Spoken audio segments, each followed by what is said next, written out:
Tuloy ang plano dahil sa Plan B from BDO Life. Talk to a BDO Life Financial Advisory today.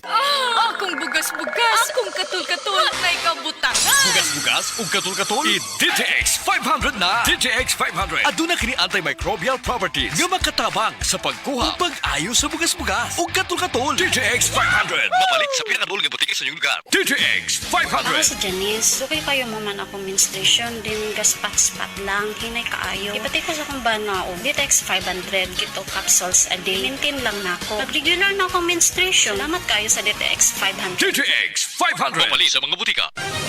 Mga kapanyawan, si Leonora Santos, diabetes. Miinom sa Sed Panyawan Coffee Mix. Ang sugar ko minsan 200 sa umaga. Di something 180, nagre-range siya ganyan. Pero nito pong nagpapanyawan coffee na ako, ang baba po 134. Minemaintain ko po yung panyawan coffee. Hindi na po tumataas ng ganong kataas. Ako po yung si Mrs. Leonora Santos. Dito po ako sa Pasig, Metro Manila. 69 years old. Basta tatak Sed Marketing, tatak kining magaling.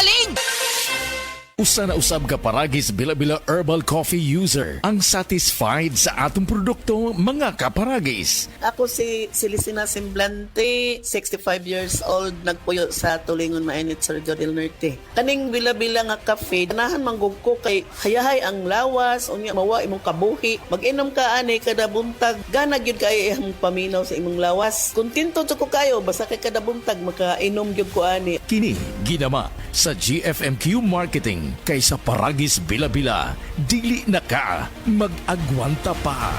Oras, hatod ka nato sa Camel Soy Sauce.